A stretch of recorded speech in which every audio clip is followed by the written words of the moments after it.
Katarzyno, czy ty z Gniezna? Tak, ja jestem z Gniezna, nikt mnie nie zna. Czy był taki moment, w którym pomyślałeś sobie, to nie jest mój świat, ta Ameryka?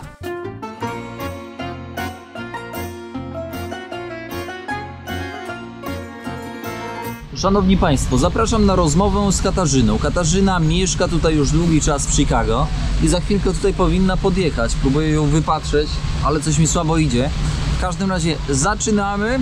Łapeczka, komentarz i podanie odcinka dalej. Oczywiście kultura osobista, bo nasz gość, nasza gościni poświęca nam czas i proszę się zachowywać i zadawać pytania pod odcinkiem.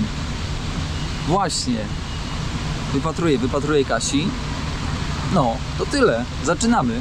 Po drobnych perturbacjach nasza rodaczka Katarzyna została odnaleziona. Dzień dobry, Kasiu! Ja tu wjechałam. Dzień dobry. Dzień dobry, Katarzyno. Dzień dobry, witam. Katarzyna, mama w Ameryce. Polska mama w USA. Polska mama w USA. Widzicie, ja to nie mam pamięci. Siadamy, jedziemy.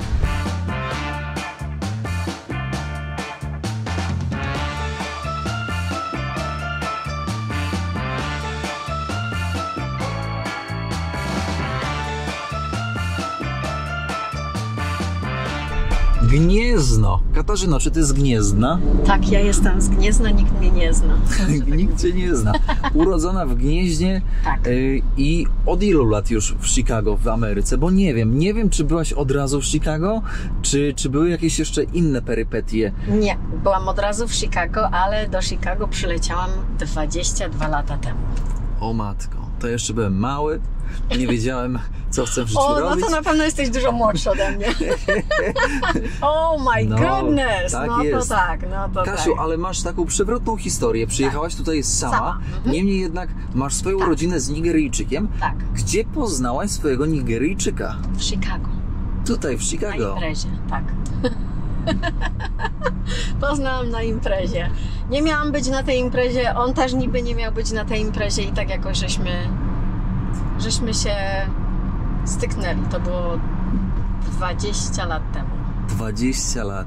Tak. 20 lat temu. Co skłoniło, żeby przyjechać do Chicago? Co skłoniło? Słuchaj, ja zawsze... To który to był rok? Poczekaj. 2002. 2002. Rok po zamachu na World Trade Center. I wiesz co, ja zawsze za dzieciaka się oglądało takie seriale jak Dynastia, Beverly Hills, 90-210. W związku z czym ja zawsze tak obserwowałam te samoloty, które raz po raz nad Gniezdem leciały, bo teraz w Powidzu to mamy bazę amerykańską. No to jest inaczej. Ale wtedy to ja no tak wiesz, tak sobie zawsze myślałam o tej Ameryce, fajnie by było, żeby wylecieć, zobaczyć jak to jest, nie? No ktoś był w Ameryce z twoich znajomych? Nie. Ktoś, na kim mogłaś się troszkę wzorcować? To znaczy było modne takie wylatywanie do opieki nad dziećmi. Au pair. Ja z tego programu przyleciałam, ale jak już tak zaczęłam o tym myśleć w szkole średniej, no to na przykład parę koleżanek wyleciało na ten program. Zostały one tutaj do dzisiaj. Jedna jest w Miami, jedna jest z Gniezna, druga też jest z Gniezna, ale to było tylko tyle w zasadzie. Ja chciałam tutaj przylecieć w ogóle na studia, ale jak sobie zrobiłam research, ile te studia kosztują i ile mnie to będzie kosztować, no to po prostu nie byłabym w stanie zapłacić sobie za studia.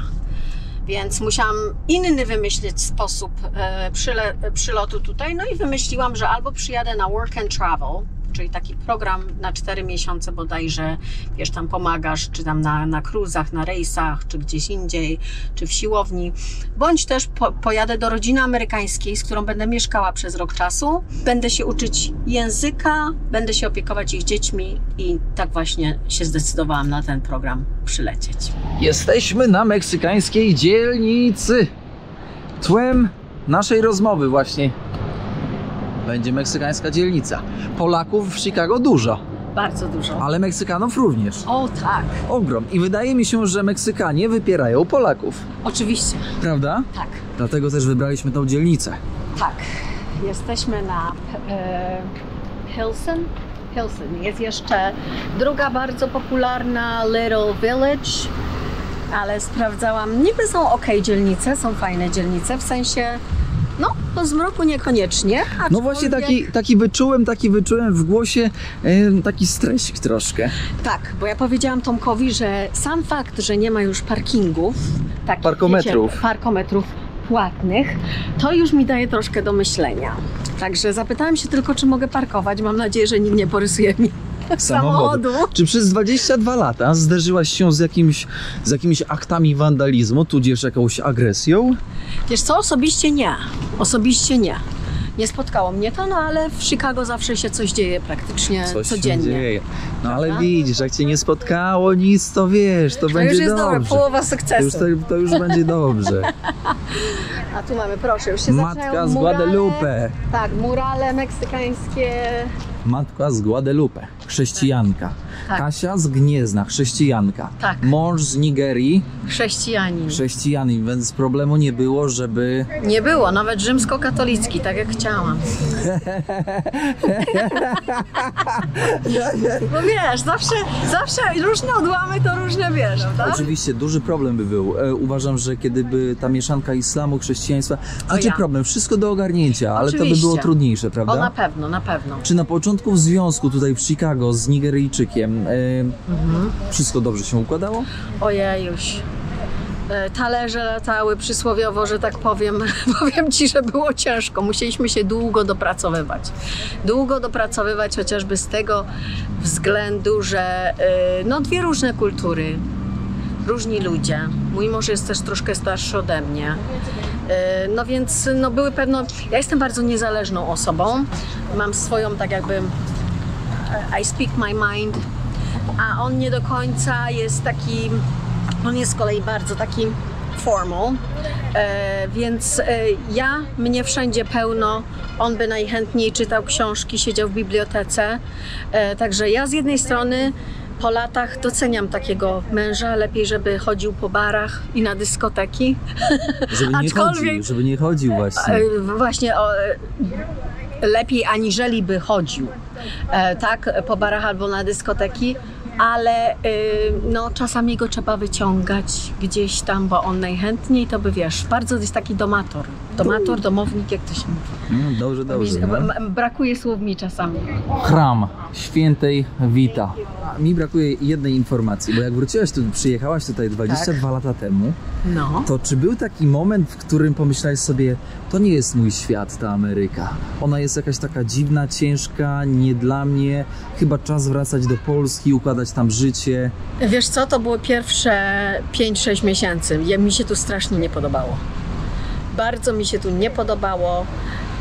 Byłam tu jakby za karę. Ale po roku czasu, znaczy w zasadzie już nawet po pół roku czasu, pomyślałam sobie, że chcę temu dać szansę, tak? Nie podobała mi się zupełnie inna kultura, obyczaje, wiesz, jedzenie okropne, słodkie szynki, słodkie sery. Nie umiałam się przyzwyczaić. Teraz ja wręcz to lubię. Mamy tutaj, jesteśmy lucky, bo mamy naprawdę dużo polskich sklepów i można kupić normalne rzeczy i produkty, ale jednak mimo wszystko i jest to dobre, ale ja się tak przyzwyczaiłam, że my czasami to tylko honey ham, tylko słodką szynkę teraz. Powiem Tobie, że właśnie nie podobało mi się wiele rzeczy, ale miałam taki moment, albo zjadę i w Polsce skończyłam licencję, tu kończyłam, albo zjadę do Polski i zacznę magistra, albo po prostu spróbuję tego życia tutaj, tej Ameryki. Co Cię zatrzymało tutaj w takim razie? Wiesz co, w zasadzie nie mąż, szkoła. bo męża dopiero po 2 latach. Dopiero po 1,5-2 latach go poznałam, więc zatrzymała mnie szkoła, znalazłam rodzinę, pomogła mi koleżanka, która również znalazła rodzinę. Znalazłam rodzinę, która zasponsorowała mnie na szkołę. Ja zawsze miałam takie właśnie, widząc tych Polaków, jak oni tutaj zmagają się z tym nielegalnym pobytem. Ja nigdy nie chciałam mieć takiej sytuacji, że coś się stanie, ja nie mogę wrócić do Polski, nie mogę polecieć na pogrzeb, czy na coś, czy odwiedzić rodziny. Być po prostu legalnie, chciałam być tu legalnie, więc zaraz po programie znalazłam rodzinę. Następną rodzinę, która przyjęła mnie do swojego domu, zasponsorowali mnie, dostałam wizę na 2 lata, poszłam do amerykańskiego koledżu i ukończyłam tak zwany associate degree, czyli takie 2-letnie studia. Powiem Wam, że bardzo podobny kościół jak w Meksyku, w mieście Puebla, ale mogę się mylić, bo już dawno tam byłem, 2015 rok. Zobaczcie, co skrywa meksykańska dzielnica. Kasia, to wykopałaś zarąbiste miejsce. Tak. Ale zastanawiam się, wiesz nad czym? Zastanawiam się, czy brakuje Ci czegoś z Polski? Czy jest coś, czego Ci brakuje? Jakiś może, nie wiem, świąt? Wiesz co, jeżeli bym mogła powiedzieć w jednym zdaniu, to support system.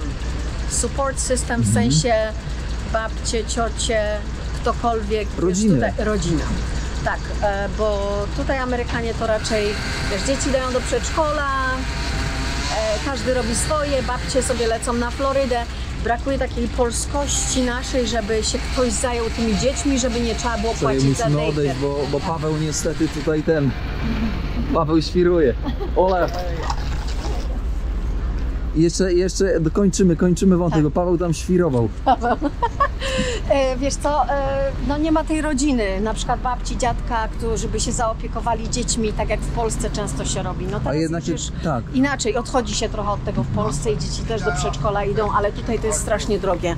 Jednak jak ma się trójkę dzieci, to człowiek potrzebuje, nie? Takiego wsparcia. Tak, bardzo. Ale suknia jaka? O, to jest ten, patrz, no to są, one mają w wieku 16 lat taką quinceadera czy coś takiego. U nich tak jak u nas 18, to w meksykańskim nie. Także mają taki wielki ball, taka wielka impreza z okazji właśnie 16. Okej, proszę bardzo, taka 16 w takiej sukni. Wydaje. Jesteśmy, tak jak wspomniałem wcześniej, na dzielnicy meksykańskiej. Tak. I jest, trzeba wspomnieć, że w Chicago jest, albo była chyba największa koncentracja Polaków w Stanach. Wiesz co, chyba jest nadal też, ale wszyscy przenieśli się na przedmieścia. Już tego Polakowa, Jackowa, znanego z Kochaj albo Rzuć, Kargule i Pawlaki, tego nie ma już tej głównej ulicy Central, Belmont i Central, gdzie były te polskie flagi, polskie firmy, polskie banki. Zostało tylko praktycznie Polamer bodajże, firma dostarczająca paczki, bilety. Czemu ludzie zaczęli uciekać stamtąd? Wiesz co, bo zaczęło się w Chicago robić nieciekawie i większość właśnie Polaków ucieka na przedmieścia. Nieciekawie pod względem bezpieczeństwa? Tak, pod względem bezpieczeństwa. Pod względem bezpieczeństwa. W sumie, wiesz, ja zawsze wszystkim mówię, że ktokolwiek tu przyjeżdża i oprowadzamy, że naprawdę trzeba by się nastarać, żeby pójść w jakąś naprawdę złą dzielnicę, gdzie strzelają w biały dzień, to mimo wszystko te szkoły, te różne biznesy, one nie są tutaj za dobre. Ten poziom jest dużo niższy niż na przedmieściach, więc ludzie uciekają. Kto wypełnił tą pustkę na Jackowie? Meksykanie. Tam są Meksykanie w większości. Dużo jest takich opuszczonych fabryk, jak widać, na meksykańskiej dzielni. Tutaj może... A jakbyś pojechał na tą, wiesz, gdzie się strzelają, to masz domy tak za dechami zabite okna. I oni mieszkają tam? Nie, no to już są takie, wiesz, opuszczone domy. No ale to są tak domy, dechami, okna zabite, tak jak w Detroit. Takie jest wymarłe miasto. Ale jak byłem w Detroit, to ci powiem, że tam czuć. Ale byłeś teraz? Tak. Tam czuć ogólnie... Czuć napięcie. Tak. Będzie z tego filmik? Będzie. Tam czuć napięcie i to grube. Ale... Co autostop nielegalny? Legalny. No nielegalny już jest. 1400 albo 500 km Słuchaj, ja się właśnie zastanawiałam, czy ty będziesz miał guts, że wiesz, czy będziesz miał jaja, żeby zrobić z tego autostopu, bo ja bym spróbowała. Nie, no ja bym spróbowała, ale generalnie jest nielegalny. Co to jest za miejscowa? A ja nie wiem, może sobie, wiesz co, może dla bezdomnych. A tego to nie wiem, bo ja na tej meksykańskiej dzielnicy. M1, Kasia, ogólnie wiesz. M0, studio. Studio takie małe, nie? W Warszawie myślę, kupcie że studio tak. ogólnie. Wiesz co, zobacz, są te cards. Nie, no tak, oczywiście. Patelnia jakaś. Przeraża cię to? Wiesz co? Pierwszy raz coś takiego widzę, to znaczy widziałam, jak zjeżdżasz na przykład z highwaya, czasami z autostrady, widzisz coś takiego, ale to przejeżdżasz nigdy tak blisko na przykład, że ktoś Zobacz. ma, tutaj jest następne M0. Tak. Tutaj jest M0 studio, $2000 ogólnie można wynajmować, przyjmować gości. No ale widać sobie, mają taką bazę tutaj pod mostem. Super jest. Zobacz, na głowę nie pada, nie? No, ekstra. Proszę tutaj, moi drodzy, zobaczyć. O, biblioteczka. Biblioteczka, super. I można sobie... O, Można wziąć, zasada jest taka, że jedną powinieneś wziąć, a coś innego powinieneś włożyć. i to się ceni. Tak. Ekstra, jak ktoś nie ma pieniędzy, to może sobie po prostu wypożyczyć. Ale mówisz tutaj, że są gangi meksykańskie. Tak. Straszne są? A tego to ja nie wiem. Ponoć nie za ciekawe w każdym razie. Nie za ciekawe. Jest jeszcze gang, ale czarny to jest chyba Black Disciples, czyli czarni apostołowie. W tych właśnie dzielnicach tutaj, jak w meksykańskiej, to jeszcze te gangi są. I na przykład wieczorami to prawdopodobnie będzie widać jakieś tam osoby stojące na narożnikach ulic, więc no nie wiem, ogólnie helikopter. Wejście do przedszkola. Na łańcuch. Ale otwarte, więc można ładować. Więc nie jest tak źle. Dalia Radecki. Property Manage. Czyli ona to wynajmuje? Tak, jest prawdopodobnie właścicielką tego tutaj. To może jakaś kolejna generacja? Tutaj myślę, dużo jest ludzi, którzy przypłynęli, przylecieli, którzy mają domy. Czy posiadanie domu w Ameryce przez Polaka to jest coś? To jest status. To jest status? To jest status. Tutaj właśnie jest tak, tutaj nie jest tak jak, wiesz, chyba że masz paromilionowe mieszkanie w Trumpa, tej wieży, albo gdzieś w tych kukurydzach downtown, w tych takich fajnych budynkach. Generalnie jak jesteś już po szkole, po koledżu, masz jakiś swój tam dobrą pracę, dom to jest status i na tej podstawie ludzie tak raczej oceniają. Kasiu, to jest stary parkometr? Yes, sir. Pamiętasz jeszcze te parkometry? Tak, pamiętam. I jak one działały? Wrzucało się jakąś monetę? Tak, na monety, chyba na karty jeszcze wtedy tego nie było. I co wtedy? Wrzucasz monetę i coś wyskakuje, czy po prostu... Nie pamiętam do końca jak to było, ale hej, możesz... Ja myślę, że tutaj nikt nie płacił Meksykanów. Po co? Nie, Tak? co? To musi być. Jakby ktoś się tu... Wiesz co? Chociaż no nie wiem, jakby ktoś się tu zatrzymał, to... A łamanie prawa w Stanach, przeskakiwanie bramek w metrze, niepłacenie, wiesz, za parking, ogólnie ścigają za takie rzeczy mocno? O, to jest trudne pytanie, bo ja nigdy się z tym nie spotkałam, powiem Ci szczerze. Nigdy nie przebiegałam przez płoty i takie różne, więc nie umiem powiedzieć. Prawilna, Katarzyna. Ja nie wiem, wiesz, nie wiem jak to jest. Może w Nowym Jorku więcej? Chociaż wiesz co, w Chicago dużo jest takich rzeczy, co się dzieje różnych, więc myślę, że na gapę jadą tą metrą naszą. Myślę, że to się zdarza.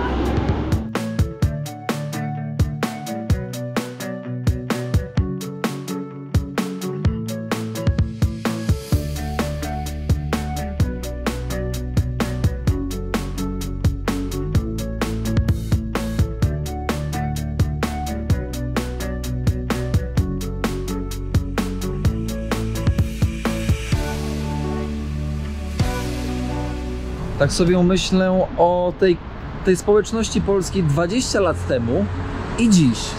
Czy 20 lat temu Polacy żyli blisko siebie, czy jednak daleko, Twoim zdaniem? Bo to są Twoje spostrzeżenia i jestem ich bardzo ciekaw. Jak jest na przykład dzisiaj? Wiesz co, to jest ciężkie pytanie, dlatego że ja, mając mieszane małżeństwo, mieszaną rodzinę, większość Polaków nigdy nie była za tym, że wyszłam za mąż za Afroamerykanina. Także wiesz, jak na mnie się patrzyli Polacy, na przykład teraz nie wiem, co zobaczysz na tym Polakowie, jak pojedziesz na tym Jackowie, ale na przykład jak tam jeszcze kwitło to Jackowo 10-15 lat temu, naprawdę było dużo wszystkiego, i bary, i restauracje, doktorzy, banki, wszystko po polsku. Tam siedzieli często na progach takie lokalne pijaczki i czasami jak ja wchodziłam, to naprawdę bardzo raz, że się źle na mnie patrzyli, dwa, że czasami coś powiedzieli. Jak ja wchodziłam nawet do sklepu spożywczego, nie powiem którego, w każdym razie jak wchodziłam do sklepu spożywczego z moimi małymi, ciemnymi dziećmi, to wszyscy na mnie się tak patrzyli, słuchajcie, że ja bym myślała, że w kraju, gdzie jest tyle różnic kulturowych i Polacy tutaj widzą inne rasy, to tego nie będzie. No niestety... Czyli poczułaś taką dyskryminację? O tak, na początku było bardzo ciężko, gdziekolwiek. Wiesz, ja miałam znajomych, z którymi musiałam uciąć kontakty, bo oni mnie chcieli swatać, jak tu przyjechałam jako 22-letnia dziewczyna swatać z Polakami, a co? Ona z czarnym będzie? To wiesz, to było wstyd i hańba. Strasznie bardzo na to źle patrzyli. Oni nie patrzyli na to, że mój mąż jest wykształcony, że ma magistra, że go nie można wrzucać do tej samej torby co kogo innego, tylko patrzyli pod względem przez pryzmat koloru skóry.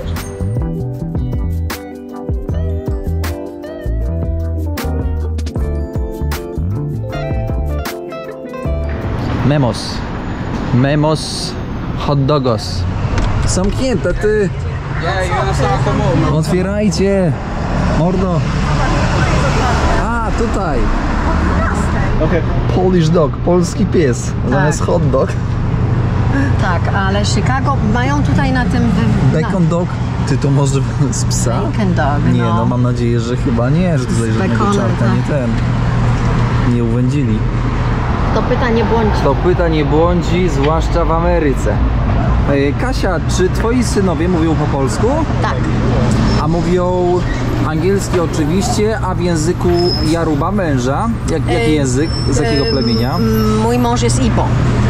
Ibo, nie z Joruby i nie mówią w tym języku. Mąż nie uczył. W Nigerii to są języki zamierające. Ich oficjalnym językiem jest angielski. Tam jest po prostu ponad 460 dialektów. W związku z czym no on tylko z braćmi mówi. Już to pokolenie, na przykład dzieci jego brata czy siostry już mówią bardziej po angielsku. Także chłopcy moi mówią tylko po polsku, po angielsku, mówią, piszą, chodzili do polskiej szkoły. Także... Czyli mama zadbała. Tak. A święta ogólnie spędzacie w takim obrządku bardziej, powiedziałbym, oczywiście chrześcijańskim, tak. Jednak, czy bardziej takim polskim?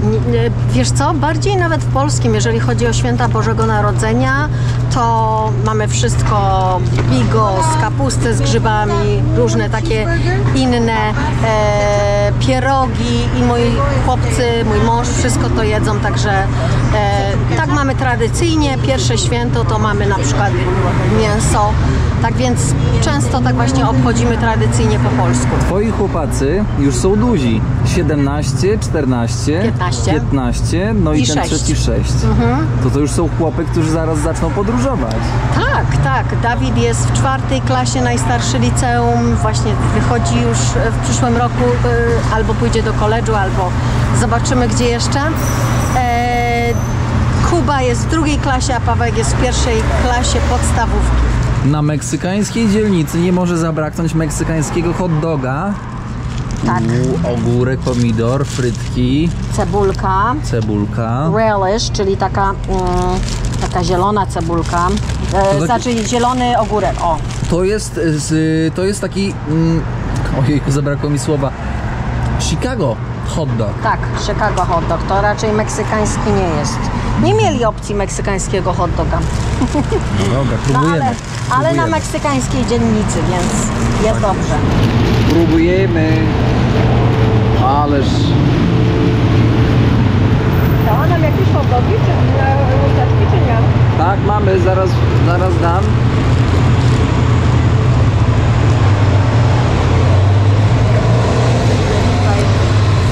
Zajadamy.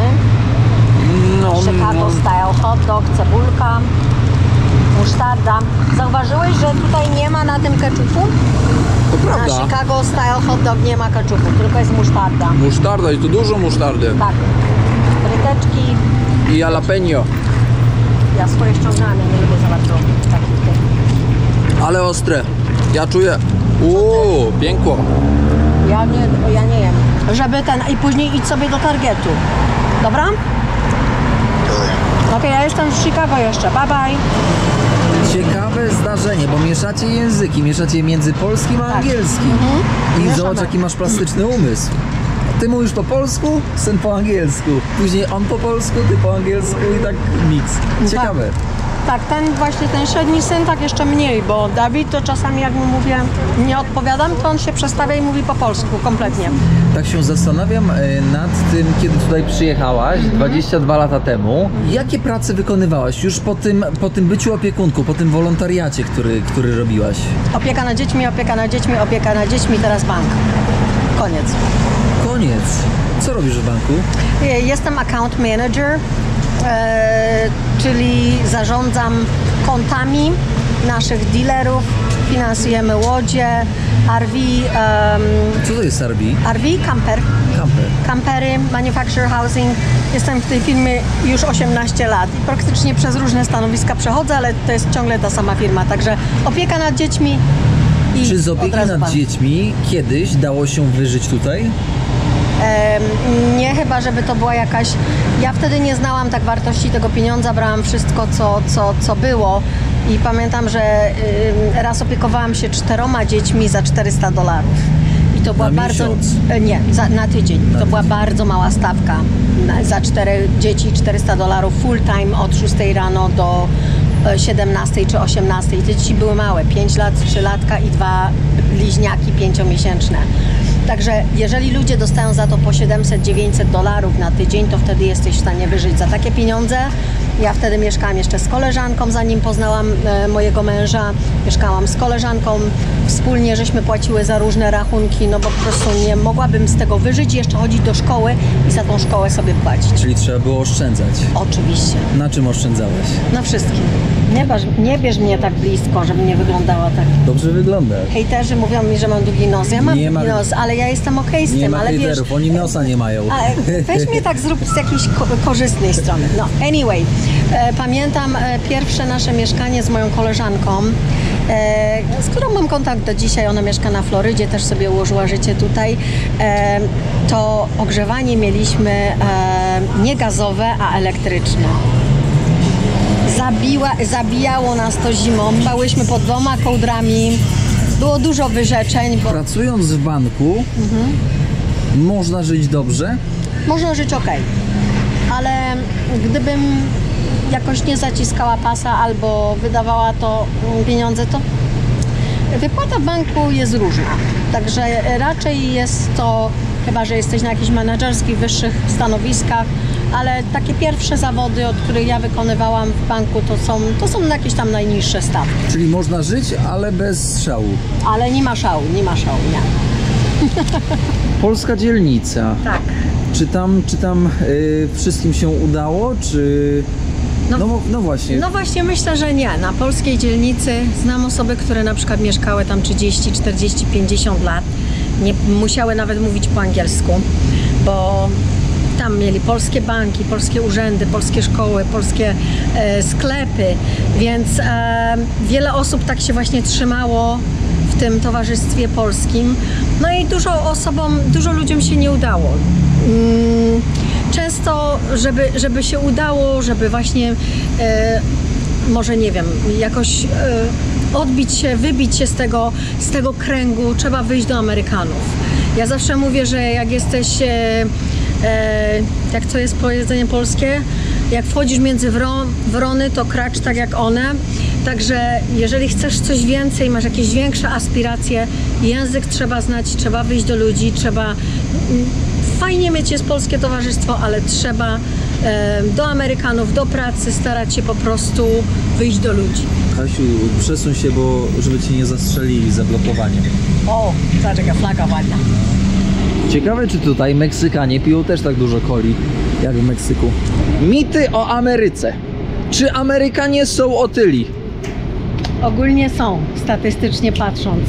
Ale jak popatrzysz sobie nawet tutaj, idąc po ulicy i my jesteśmy w meksykańskiej dzielnicy, gdzie oni są troszkę grubsi, nie jest źle.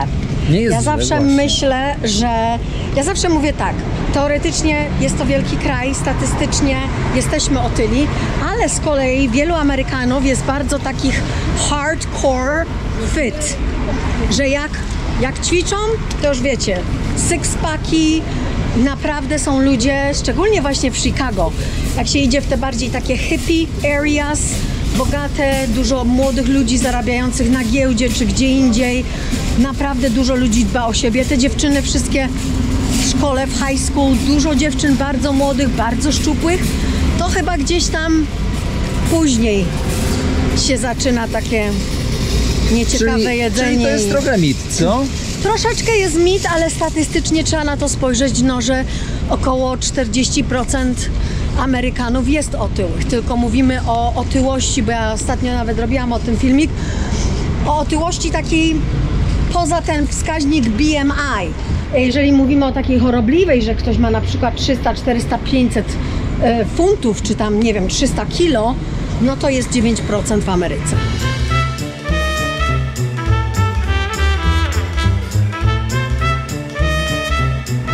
Kasia, co wkurza Cię w życiu w Chicago, w życiu w Ameryce ogólnie? Co mnie wkurza?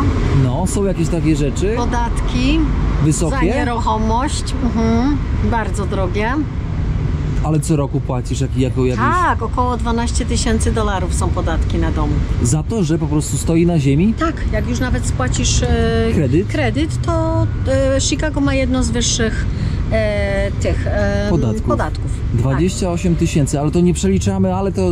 Nie, przepraszam, więcej. Więcej, $12,000. To jest 14... 40 000 złotych. 40 parę. 48. No jeżeli liczysz razy 4, chyba troszkę mniej jest dolar, nie? No dobra, no to dużo. Dużo, Co jeszcze? Co jeszcze mnie denerwuje? No to, że pierwsze pokolenie mimo wszystko wydaje mi się, że ma ciężko. To ta moja praca w banku, jak już jest ktoś na przykład drugie pokolenie, nie słychać tego akcentu, myślę, że jest wiele więcej możliwości. Ja na przykład tam, gdzie pracuję, mam o wiele... Mam magistra, którego mieć nie muszę, ze Stanów. Tak więc pracuję z ludźmi, którzy nawet nie mają takiego doświadczenia, a na przykład są Amerykanami, mają jakieś tam inne doświadczenie, więc wydaje mi się, że jeszcze ten akcent zależy gdzie, dlatego może często właśnie dużo naszych rodaków ma jakieś tam firmy sprzątające, jakieś takie inne usługi, no bo najlepiej mieć swój biznes, jeżeli się na przykład nie było native speakerem, prawda? Czyli taka dyskryminacja. No troszeczkę tak, tylko to jest takie, wiesz, niepisane i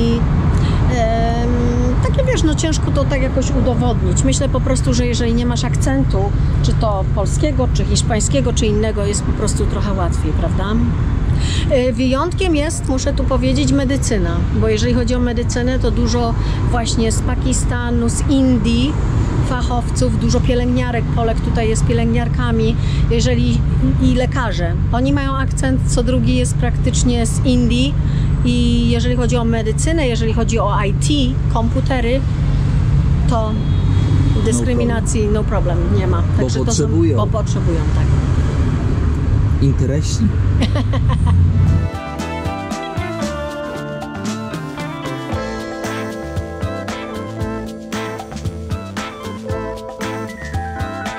Kasia, czy według Ciebie istnieje jeszcze ten American Dream, po który Ty przyleciałaś 22 lata temu? Czy jeszcze jest po co przylatywać ludziom, którzy to oglądają, młodym, zastanawiającym się, czy może nie ułożyć sobie życia w Ameryce? Co myślisz w tym temacie? Myślę, że tego amerykańskiego snu już nie ma. To znaczy, ta Ameryka, kiedy ja przyleciałam 22 lata temu, to już i tak nie była taka jak na przykład sprzed komuny. Więc wydaje mi się, że nie ma tego snu.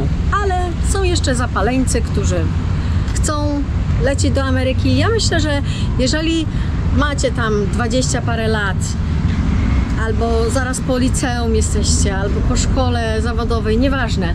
Jeżeli chcecie zobaczyć tą Amerykę, ja bardzo do dzisiaj polecam te programy Work and Travel, żeby zobaczyć jak tutaj jest, albo właśnie au pair, żeby zobaczyć, przylecieć, rzucać się na głęboką wodę, chyba że wylosujecie zieloną kartę, bądź przylecicie, macie sponsorship i przylatujecie tutaj grać w siatkówkę, college wam sponsorują wszystko.